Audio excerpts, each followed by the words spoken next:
Hello, everybody, and welcome to the Bold Moves Business Podcast, where we dive into inspiring stories of fearless founders who have made bold moves in their careers and to build their dreams and to follow their calling.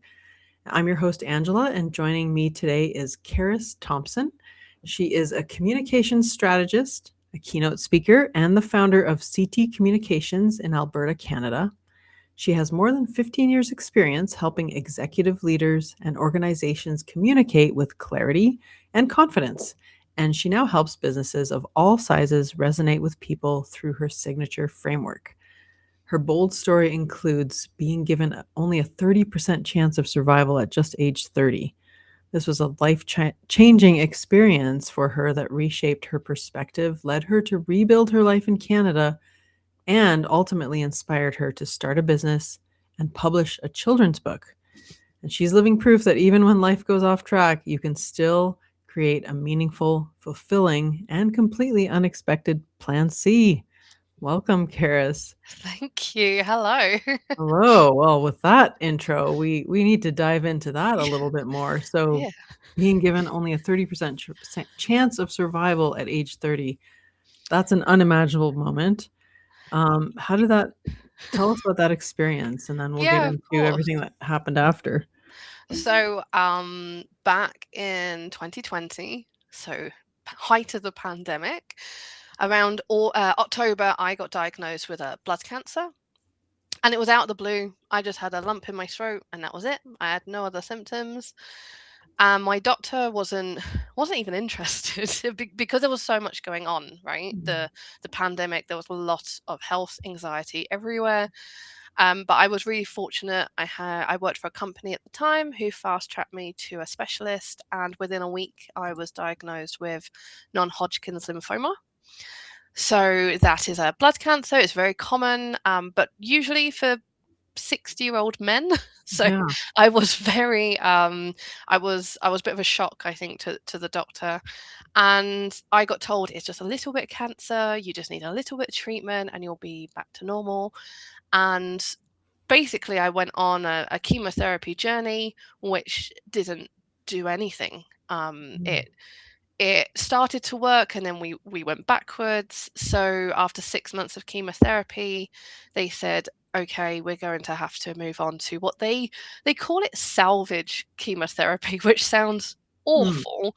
So I Yes. moved on to that, and that didn't work either. And actually, at that point, the cancer was starting to spread. And so they Mm. said our only option now is what's called CAR T therapy. Basically, this was very new. Only around 300 people had it in the UK at the time. And what they do is they take your T cells out of your body, so a type of blood cell. They sent it from the UK to America and genetically modified them. So basically, they trained them up to be able to recognize the cancer itself so they could go and fight it. Because before, Mm. the cancer was hidden in plain sight. My body, it could see it, but it didn't know it was a danger. Whereas now, my white blood cells have been trained up. So I called them my super soldiers. So they trained them up, sent them back from America, and then put it back into my body. And I had to stay in hospital for 5 weeks while my body worked all that out. And that's the doctor said with a really big smile on her face. I still don't really understand. She went, "You this has a 30% chance of working." And I'm thinking, did you say 30? Because you're smiling. Right. So they were obviously this was a really good statistic, and Mm. spoiler alert, it worked. I'm here. So Yeah. it was a journey, and it was testing, and it was challenging, but I got through it and came through the other side. So actually, this weekend just gone, I've just celebrated 4 years remission. So Yay. thank Oh, you, I'm so glad to hear that. thank But yeah, the 30% chance with a smile. So there, she must know a lot more data than we do about those kind of things. So you. Right.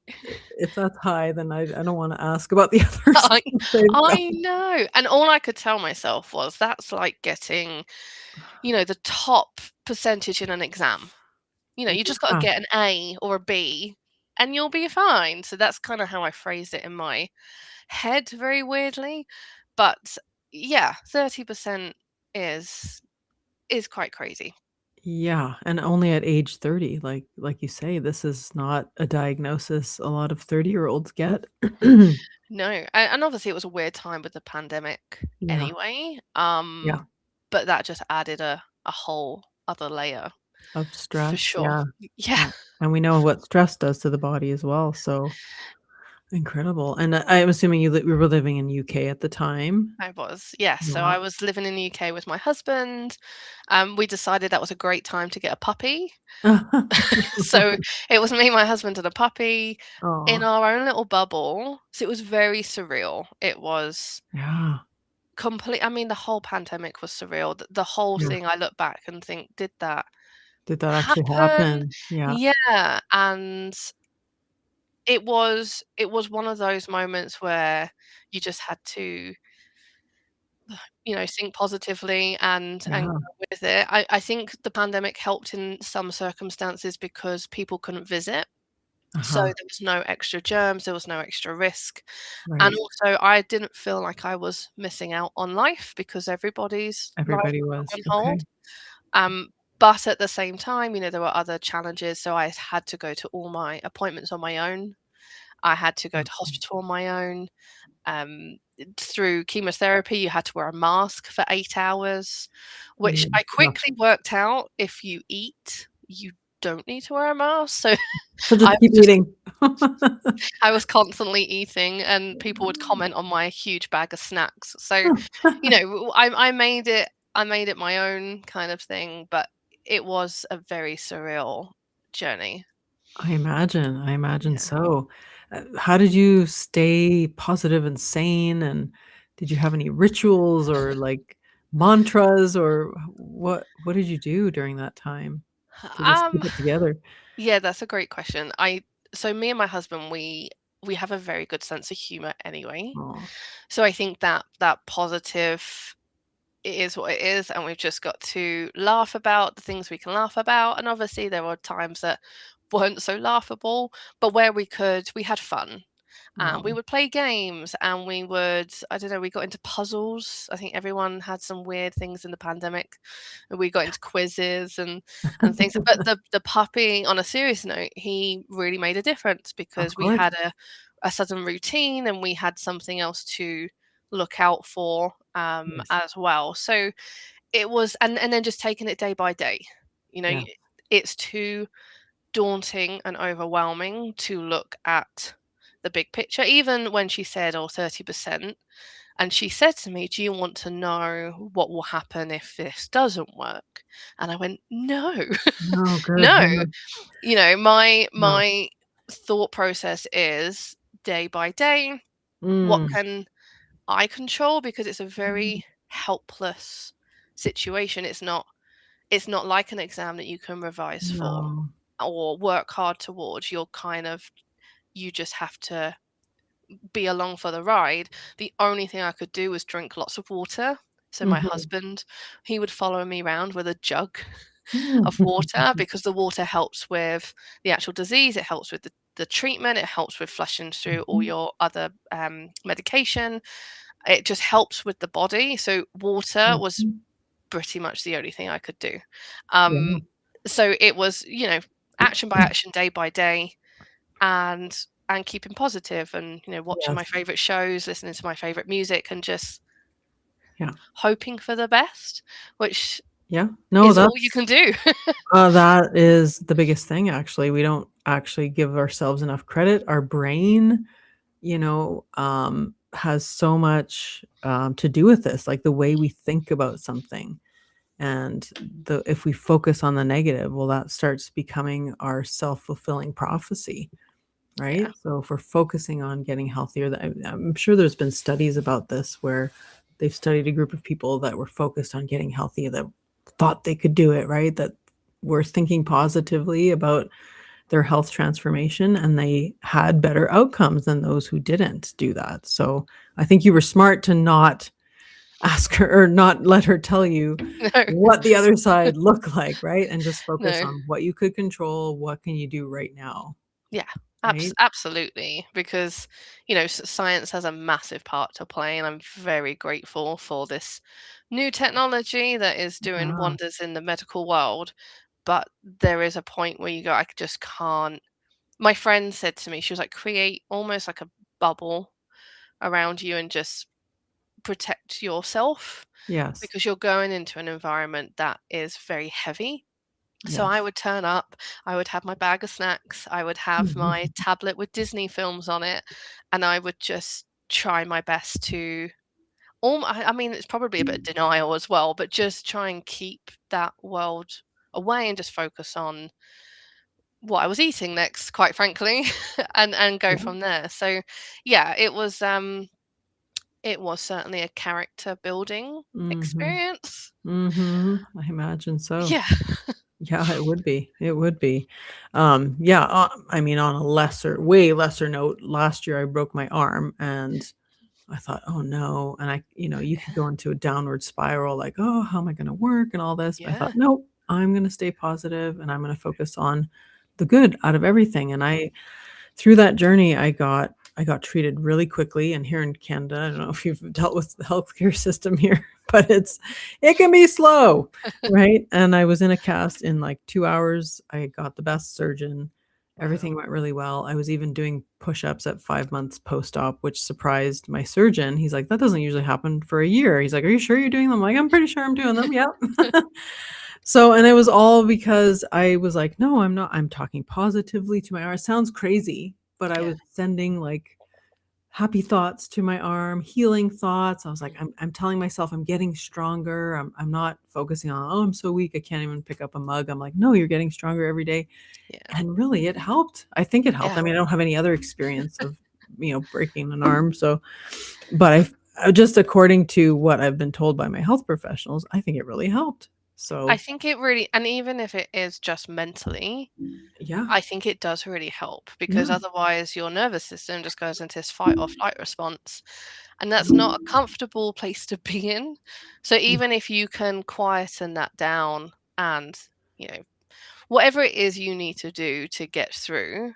So mine is laughter. Mine is, Yeah. just having fun as much as possible. That's not always going to be the case. You're going to have some down days, but if the majority of the time you can have that positive outlook, I do think it helps. Yeah. At least it makes the journey more bearable.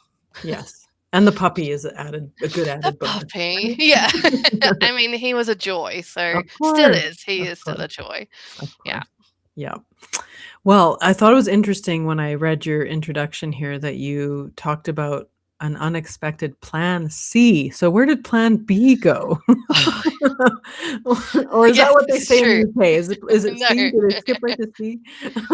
So I've actually, I've written a keynote speech very recently, and so I've titled it "The Power of Plan C," and Okay. essentially the journey is that during the pandemic, I was walking along on one of those prescribed walks we were all doing, and I voice messaged my friend, and I just said, I don't know what my purpose in life is. Mm, I felt really lost, but I felt really guilty about it because I was living in my dream home. I had my wonderful husband. I was at the peak of my career. Everything was well. And there's me going, what am I missing? mhm. And that's when, very ironically, a month later is when I got diagnosed. But Ah, my plan A, if I go back, had actually been to go to Cambridge University. I was on track to go and study English literature. I'd worked really hard at school and everything was going really well in that direction, but I didn't get in. And so I had to absolutely pivot my plan for my life. I do love a plan. I love a spreadsheet. I love a list. mhm, So I had this plan. I was going to go and to this university, and they said no, and it really threw me. So I withdrew all my university applications and shocked everyone. I had to tell my dad that I had just decided overnight to go And it sounds bad. It sounds like I was saying, oh, if I can't go to Cambridge, I'm not going to university at all.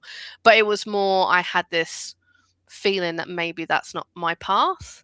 So I withdrew my applications. I applied to the Open University, where you can study a degree part-time, all online. And I decided to go full time. I worked at a call center for a bank at the time, and I decided it was a genius idea to go full time during the 2009 recession at a bank rather than go to Mm. university. And so I worked there for a bit, and I was applying for jobs in London, because I thought, if I stay with the bank, get a career in the bank, do my degree part time, I think it will work out. So I was applying for jobs, and it was before you could apply online. I had to print the forms off, run to the post office in my very prescribed 1 hour lunch break, run back, log back onto to the phone, and I got invited to an interview for a communications role. I had spelt communication wrong on my application form in my haste, but they gave me the job, and that began my whole career in communication, employee communication. So that's what I call my plan B, because it wasn't in the original plan. I didn't Mhm. even know communication was a job. I fell into this role, but then I built my whole career around it, and that's what was going well. And so 10 years later, when I'm sending this voice note to my friend, and I feel incredibly guilty that how can I think something's missing when everything's going well? Then I got diagnosed with Mm. the blood cancer. I went back to work after that, so everything was back to normal, and I had the same feeling. I thought, Mhm. what's my purpose? But now I have this Yeah. almost survivor guilt on top. So I think the Mm. audacity of, I've gone back to work, I've survived, and yet it's still not enough. And I think it was more, they say in the first 2 years of remission, that's the most risky for relapse. Okay. So they say, if you get past 2 years, you should be okay. And I just thought, I've gone back to work, I'm moaning about the same stakeholders, the same issues. If I relapse, what have I done with my extra time? All, Yeah. all I've done is moan. So I Mm. decided, no, let's do something different, and let's do it now. So within 18 months, we had moved to Canada, and that was the start of my plan C.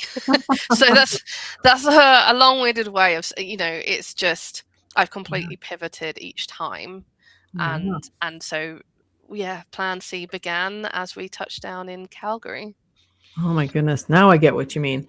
Yeah. Um, but sometimes that happens to us spreadsheet people. I Yeah. put up my hand because I'm like that too. I just wanna know, like, I go camping or go on a trip and it's like, spreadsheet, spreadsheet, spreadsheet. This is what we're doing. This is what we're Yeah. eating. I gotta Yeah. know. Stay organized, And and then, weather happens or something, and yeah. you have to completely pivot, Mhm. just throws anxiety out the window. So yes, I'm a very much a spreadsheet plan kind of person. And every my friend said to me, she went, "You're so sensible, Keris. Like, you're so sensible. And then every so often you do something that is radical." And moving to Canada within 18 months, I mean, still in the high risk period, Yeah, that's and my true. hospital thought I was nuts. And I just thought, no, it's now my plan. It's on the spreadsheet. I've got to go. Wow. So you found your new calling, you moved to Canada, you sounds like you kinda always wanted to come here, and you just finally did it. Husband was on board, I'm assuming, So he was and he's been the driver for Canada. We okay. visited very early into our relationship on vacation, and we just fell in love with it.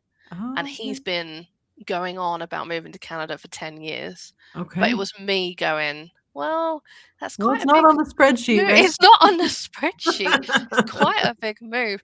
And Mm. so I remember we were sitting on the sofa. I've gone back to work. I caught Yeah. COVID finally, so I didn't feel great. And I just turned to him and went, okay, let's go. And he went, go where? And I went, let's go to Canada.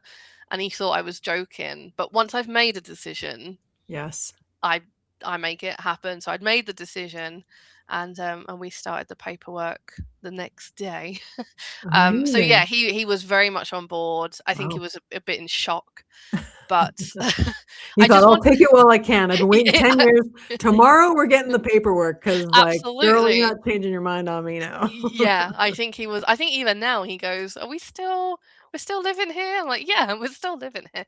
So he was fully on board. The dog had no choice. The dog came with us, and yeah, it's all, when you you feel like, yes, this was meant to be. Yes, of course. And it obviously all came out of quite a traumatic experience. Yeah, But if it hadn't have been for that, I wouldn't be in Canada. So it's all those, isn't it funny how life yeah, just takes you on a completely different path?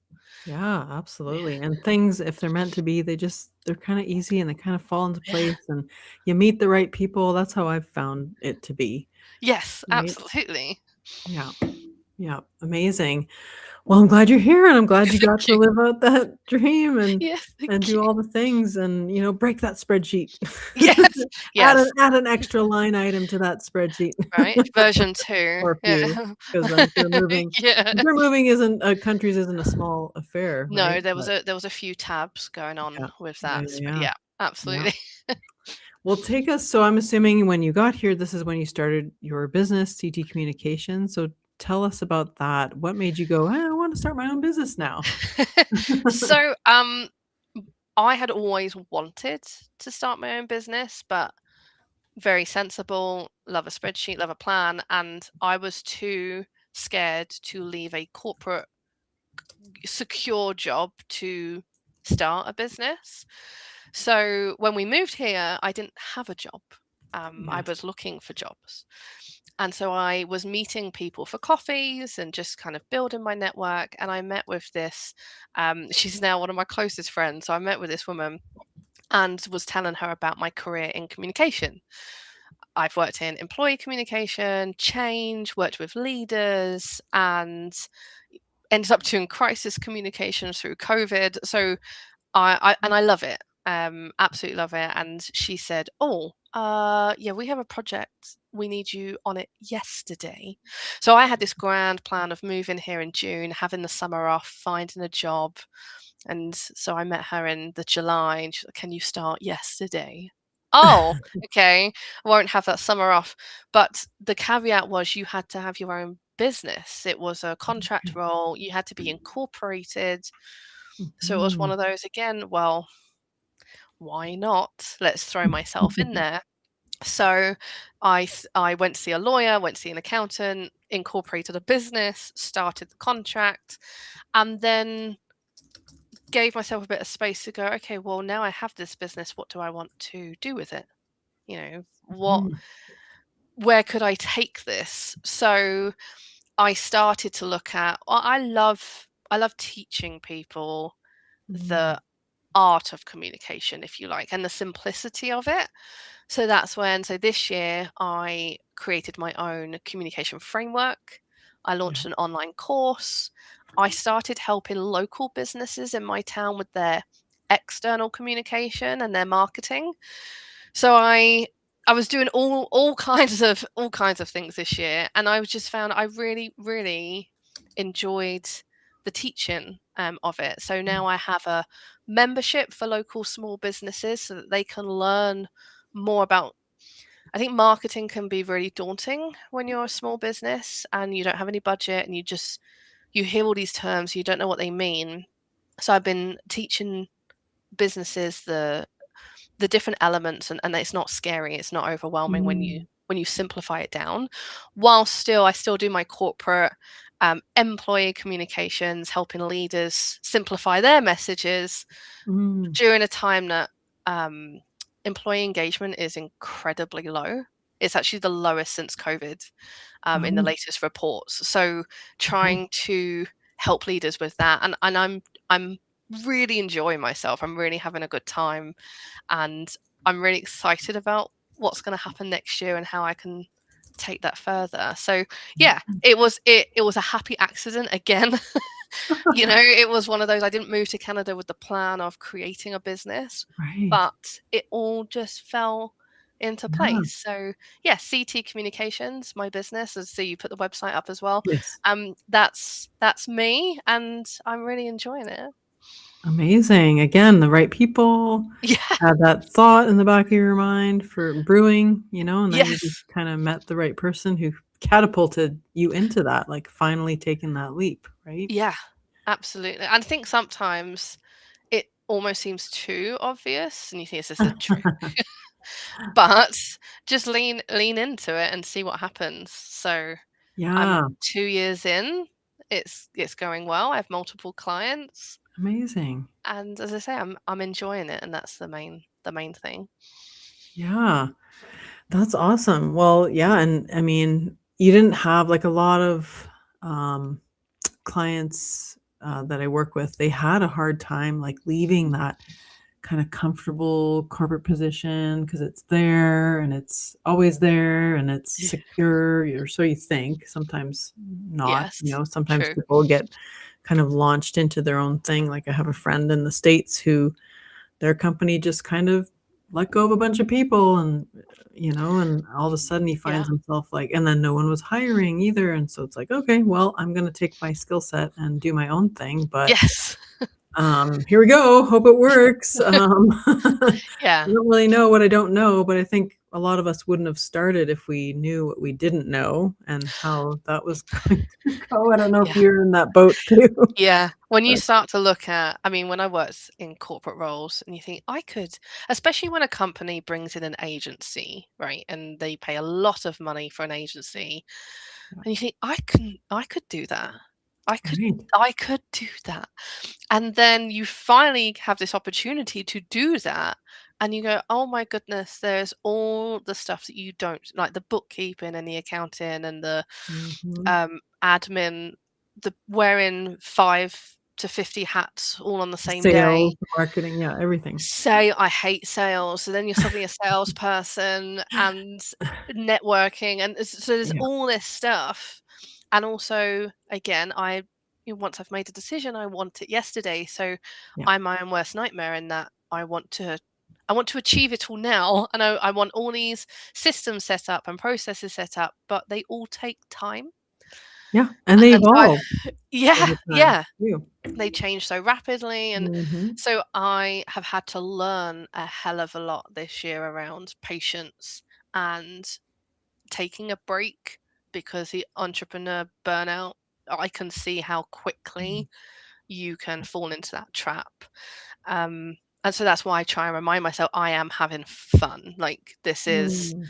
it's not meant to be. I'm not meant to be more stressed than when I worked in a Yeah, corporate environment. This is meant exactly, to be, the whole point of doing this is so I have control over it exactly. to a point. So you have to enjoy it. And so I'm going to go into 2026 with a few a few Mhm. insights that I didn't have going into 2025, just to help with that. But yeah, it is certainly a ride and a journey again.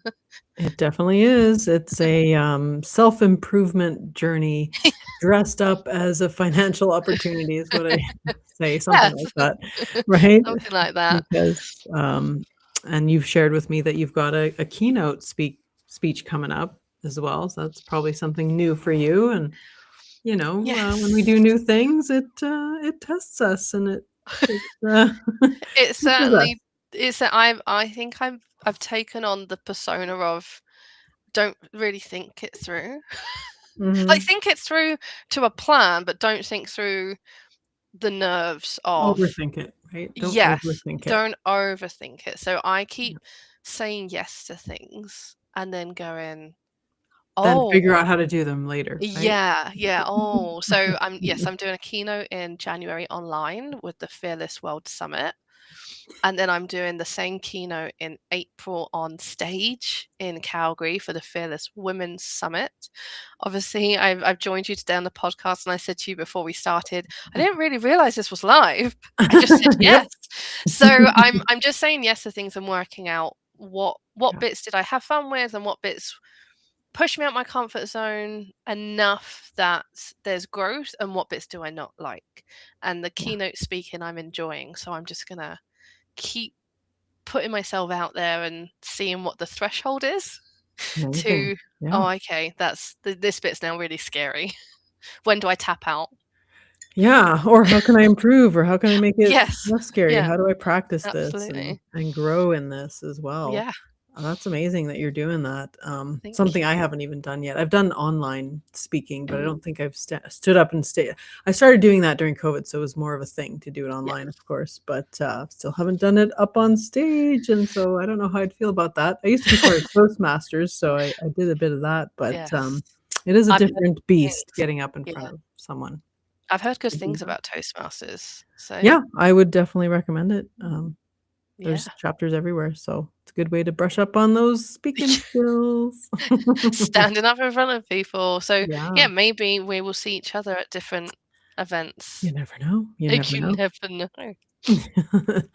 All right, well, let's get into some of the tips you have for us, through your what you do with your clients. So, you talked about leadership training and marketing, communications, so those are sort of the 2 main branches that Mhm. you focus on, I'm assuming.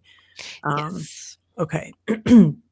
So tell us, you did mention that you wanted to talk about, communicating in a way that actually resonates with people. So, let's talk about that. What do you recommend there? So, I actually have a second keynote that really dives into this. So, what I've worked with leaders for 15 years now, Mhm, helping them engage with their employees. And one of the patterns that I've seen is that leaders generally have good intentions, but what happens through either urgency or anxiety, the pandemic was a big one, or excitement, is that we rush our communication out there, and we yes. throw it out there. And so, although it's good intentions, it's not intentional communication. They've not stopped to really think about why is this important, not just to my audience, but why is it important to the business? What am Mhm, I throwing out there, and do I even need to communicate at all? We are so overwhelmed. The world is overstimulated. So you throwing something else out there could either be ignored, or missed, or it could spark a negative reaction if you don't have the right context. And so, what I try and teach leaders and now small businesses is just stop and really go back to why.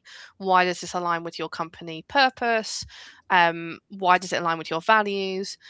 Once you've figured that bit out, then mhm, really start to think about your audience. So, is this a good time for them right now? mhm, Especially in the corporate world, so many people are going through multiple change transformations, culture shifts, AI introductions, layoffs. There is so much going on. So if you put yourself into your audience's shoes, really think about what they're experiencing. How mhm, are you going to resonate with them? So they're the first two core things that I teach people. It's just to pause and take a step back. And there's a story that kind of brings this to life. So during COVID, there was a leader who, again, good intentions, wanted to get communication out there, wanted to engage his employees because it was a very, very scary time. But in haste and wanting to get something out there, a video went out, and the video starts with, I, like many of you, am working from home. It's a very mhm. strange environment.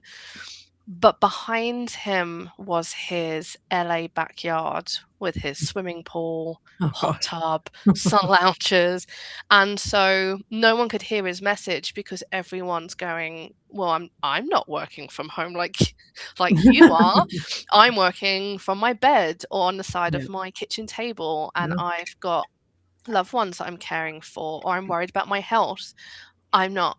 enjoying time in my pool. And that's obviously not what the case was. It just happened to be the background. But that's a really good example of saying good intentions, but not intentional with the Mm. steps. So I would advise anyone is to, if even if you're a small business and you're launching something and you're excited about it, just really stop and go back to, why is this good for your business? You know, how does this align with your strategy? Because you might be doing something that you're really excited about, but isn't going to help your vision at all. Might go down a completely different path, or you need to change what your strategy is. So there's that. And then really think about who your audience are and what matters to them. And then Mhm. my next, so my framework has 8 steps, but they're the first 2. The third one is then, what do you want people to know, feel, and do as a Yeah. result of that marketing, communication, whatever it may be, so that you're really clear on, what am I asking of people? Why am I, if I'm going to bother someone and take time out of their day to read my communication or listen to a podcast or whatever it may be, what do I want them to know, feel, and do as a result of that? Because our time is precious. So Mhm. let's not waste it. And that will help people really start to think about not just the objectives, but then the narrative, like, how are they even speaking to the people? What words are they using? Huh. So that's the crux of what I've been doing, my, let's say, my whole career, but now I've turned it into a framework so that it doesn't matter what size organization you are, whether you're just starting or whether you've worked in communication for years, or if you're a leader, that you could take this framework and apply it to whatever communication marketing that you are attempting to do. Mm. Yeah. Yeah, that sounds awesome. Yeah, start with the end in mind. What do you I love that. What do you want them to know, feel, do? Yeah. Because if you don't, you're just talking for no Yeah. reason, really. Yeah. Like, Yeah. right? Sometimes And there's no point to yeah, and you the switch people message. off, which then dilutes Yeah. your future messages that could be really important, but you lost them with your previous one. So, yeah, Yes. if anyone remembers anything, know, feel, do is And then is what work you want to backwards remember. from that, and then, Yeah, yeah, plan out your yeah, whatever, your marketing video or your yeah. speech that you're gonna do or your talk with your employee or whatever it is. Absolutely, because I think so many people jump to the channel. So they go, "Oh, I need Mm. to do a video on TikTok," or "Oh, I need to Yes. send out a newsletter," or Yes. podcasts are big. Let's get into this. So people go to that and then fumble their way through. Whereas if you Yeah. start with step 1, with, well, what is your business strategy? What are you trying to Mm. achieve this year, this month, whatever it may be? And then go through the steps. You might think, or you might find, actually a video's not ideal at all. What I need to do is go out and see people face to face. I need to go to a networking event, or I need to stand up on stage, or I need to actually have a Mhm. one-on-one with someone. So it completely changes your approach if you start from the beginning. Yeah, and it's the difference between I years ago, I didn't get the difference either, but, some folks have a hard time between understanding what the strategy is versus the Mm. tactics. So we're Yes. very quick to jump to tactics. We wanna do something because we feel like we're being productive, but if we're doing the wrong thing because we haven't thought about, "Well, where do we wanna take this? What do we want this to accomplish for us?" That's the strategy part. Yeah. That's the Yeah. planning and the big picture, like, what do we wanna do? And, okay, what can we do to accomplish that strategy, right? Absolutely. But we're not good at that normally, especially if Well, you're a solopreneur and doing all the yeah. things, right? Well, and it's more fun as It's well. more It fun. it's more Yeah, it's more tangible, rewarding. Yeah. right? I like to refer to it as like painting and decorating. So Yes. people love throwing color on the wall or wallpaper, whatever it may be, because you get that dopamine hit very quickly of, oh, it's a new color. Yep. But if you don't do all the prep work, which is about 70%, Yes. then that color's going to peel off, or the wallpaper's going to fall down, or whatever it may be. And so you're then having to spend more time or money fixing it, or getting someone else in to fix it. Whereas if you'd sanded down the walls, and if you'd done all the prep, filled in all the holes that you need to do, then your paintwork is going to last longer. So it's the exact same with communication. You've Yep. got to do that prep work, and then you'll know that what you then put out there is valuable and is going to Mhm. get you towards that strategy, rather than just throwing it out hoping for the best and then you've got to rework it or go and send out apologies, Yeah. whatever it may be. Yeah. So yeah, Exactly. thinking it through from start to finish properly. Exactly. Don't want to come across as tone deaf like the No, swimming pool guy, right? absolutely. All right, let's talk about another one of your guiding principles, that simplicity creates momentum and that we shouldn't overcomplicate things. Talk us through that. How can we use that in our communications? So I just think we are all very good at, again, because we get overexcited, we we rush through and then we can make something bigger and bigger and bigger, and actually it's simplicity is key, and we all know it. When we talk simply, or when we share something that's simple, it lands better. Yeah. But if we decide, oh, I want to do a video, we get so caught up in, oh, it's going to do this thing and that thing and that thing, that the message is then complicated, people don't understand it, or they swipe past it. So I teach people to just simplify it right down, which is why no fill do really helps. But also, I think the average reading age is 10 to 12 years old. Yes, you're right about that. So if you think about accessibility, people may be neurodivergent, they may not be speaking in their first language.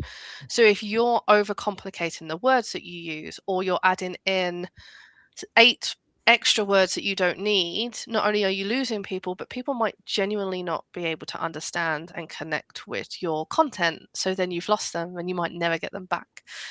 So imagine whatever you're doing, explain it to a 5-year-old. Mhm. Really think about, if you were to simplify this right down into the core terms, how would you explain it to a 5-year-old? And then obviously some terms are, some things are more complicated and you can start to add a little bit more in, but you should be able to explain it to a 5-year-old, or explain it to someone, they should be able to explain it to someone else Yeah. without losing the core message. And I think, especially when I work in change communication, Mhm. if you speak to an employee and they're saying something completely different to another employee, the message is not clear. They've No. not understood what's going on. So really strip it back, really challenge yourself to go, what is it I'm actually doing, and why? Which leads back to purpose. Why am I even doing this in the first place? So that's what I'd really advise people, is just, whatever your next communication is, could you give it to a child and they Mhm. actually understand what's going on? Yeah, that's a great test to put it through. I talk about something similar with my, branding and web design clients that, we wanna be really clear. People are so time poor as well. We just, we don't have a lot of their attention anymore. And we also have this thing called the curse of knowledge. So we know so much about our Yes. thing, right? That Yeah. it's like, it's like second nature to us. But Yes. to our client, do they necessarily have that same level of knowledge? Probably not, unless Yeah. you're, in some technical field where everybody kind of does the same thing. But usually not. So, Yeah. how can we talk to them in the words that they use Yeah. and at their level so that they get it, right? And then we don't need to share and show off, nobody cares. They Yeah. care about me, right? Everyone Yeah. cares about me. Yeah. So, how does this come across to me? What does this do for me? And so we have to communicate in that way. Yeah. Absolutely. And not assume that knowledge. So No, especially in the corporate world, acronyms are everywhere. this is Um, true. Yeah. so just spell them out, because if I don't know, someone else might not know. Someone might be brand new. There is nothing more isolating than sitting there and everyone talking about something that you don't Yes. understand. And And it's then you feel too stupid to awful. ask, You right? feel So you're too not gonna ask and you're not gonna know and so yeah. don't put someone in that position. Like, we've all been there. It's awful. So spell it out. And it's not dumbing down your content. I think especially if you speak to some very technical people, as you say, Yeah. I'm not dumbing down your content. I'm making it more accessible so that Yeah. everyone can engage, everyone can understand, which is so much better than alienating half your audience or half your half the people you need to connect with. So yeah, I love that curse of knowledge, because Yeah. we genuinely forget, We and do. for some people they've never heard it before, and that's not their fault at all. It's your job to then introduce them and bring them along. Mhm, and it's about self-awareness too, like, we don't want to ever make anyone feel like they're less than us because they don't know. You've probably worked with or had some kind of professional around you that you're like, "Ooh, I would never work Yeah. with them because they sound so like they're making me feel dumb by Yeah. speaking to me this way," you know, and Yeah. so it's not very, Yeah. It's not comfortable or inclusive. comforting. No. No, No. it's the quickest way to disengage Yeah. someone, and for what, if everyone's involved, you can all then progress whatever it is you need to together. Otherwise, you're just Exactly. going to be constantly repeating yourself anyway. Or they'll tune So, out because they or they'll don't tune get out. Yeah, yeah. it. So keeping it simple, keeping it accessible, I think it's something that always gets missed in communication. So really thinking about, can everyone engage with your content, Yeah. and remembering, keep it inclusive. Yeah. Everyone needs to engage to be able to. If you go back to the no feel do, people can't do the do if they don't understand. So make sure that they understand, and then And the it's best. do, you also have to keep it simple as far as not too many, Yes, things, right? So focus on one thing at a yes, time, especially if you're making, a marketing message. Don't tout all the things you can do. Focus on one message about yes. something that you can help with. Yeah, Not all yeah, the love things, because nobody will remember that anyway. no, no. Yeah. So, and don't send them in 3 different places and then have Yeah, 6 different clicks behind. Yeah, keep it simple. and focused. Simple and Yeah, focused is the yes, I love key that. here. Well, let's talk about number 3, about leaping before you feel ready. Now, you have experience doing this. You got up and moved to Canada while you were, still in remission and all this. So, talk to us about that, about moving before you have that perfect plan.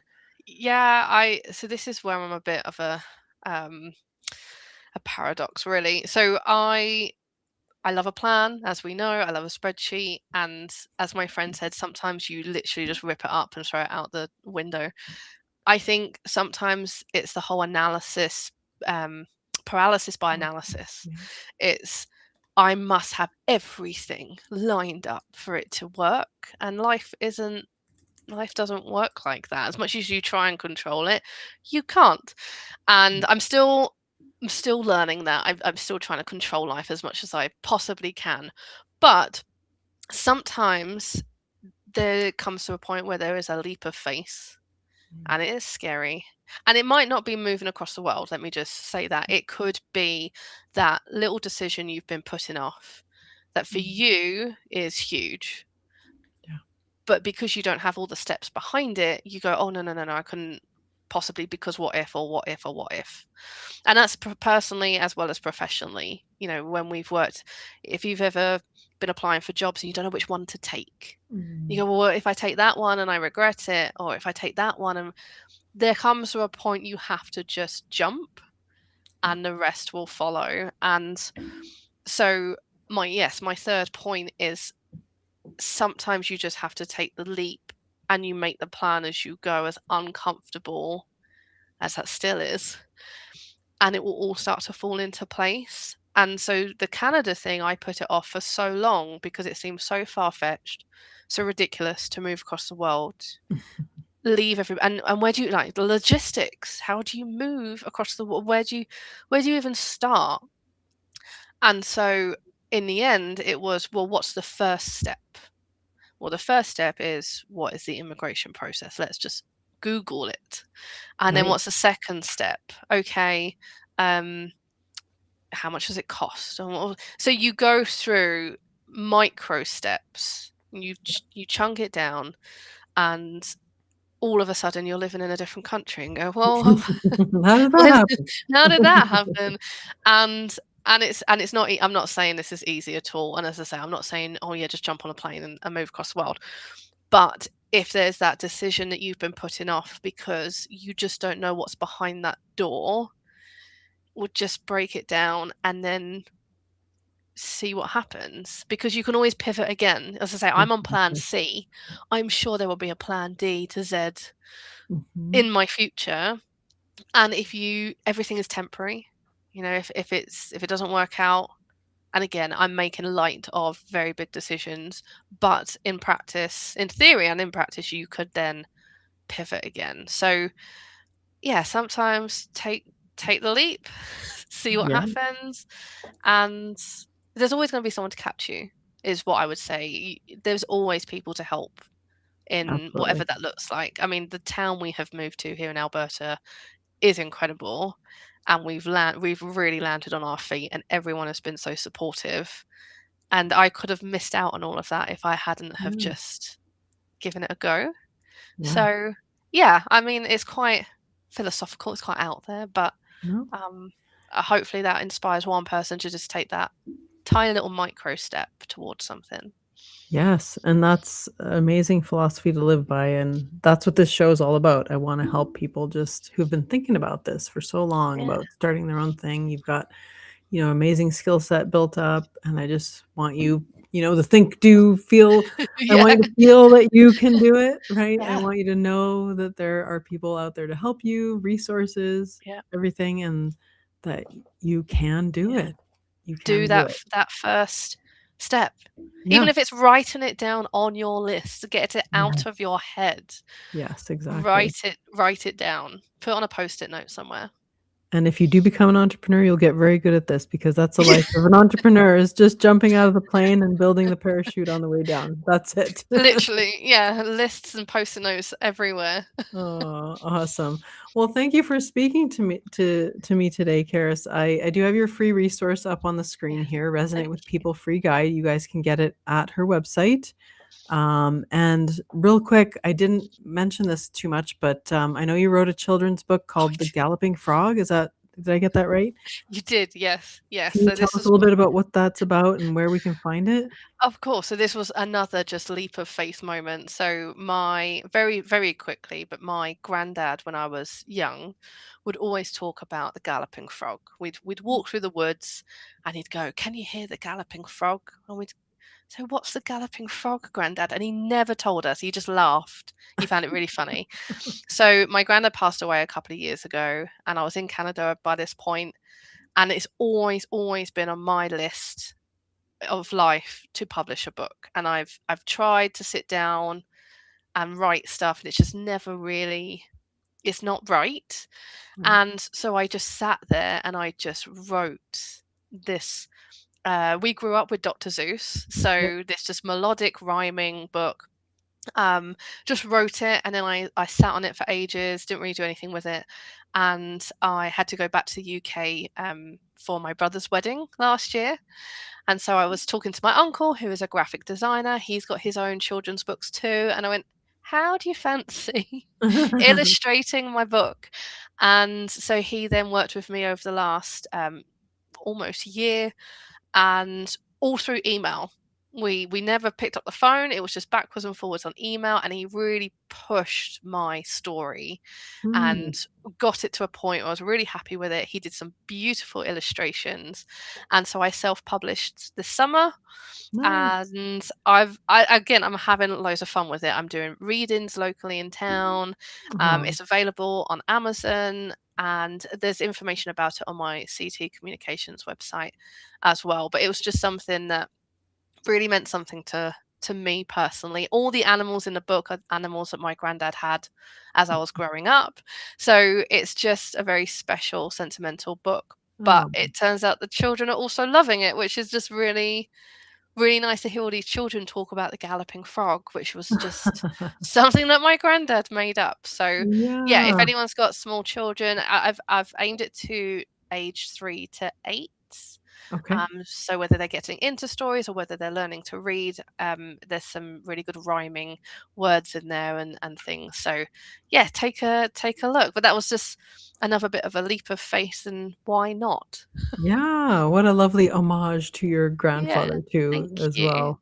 So I wanna read that book now. I'm interested Thank in what you. your interpretation is of the Yeah. Galloping Frog, 'cause he never told you, did He he? never told me, and I do think so. My nan, I've travelled to the UK to give her the first copy, Oh, that's so and sweet. she says that he would find it very funny. There's Oh, that's it's very awesome. cheeky, so You must yeah, have channeled his energy to write that book, so absolutely, definitely. awesome. Well, Karis, where else can we find you on socials, and how can we support you?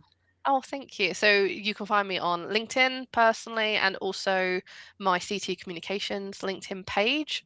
So follow on there.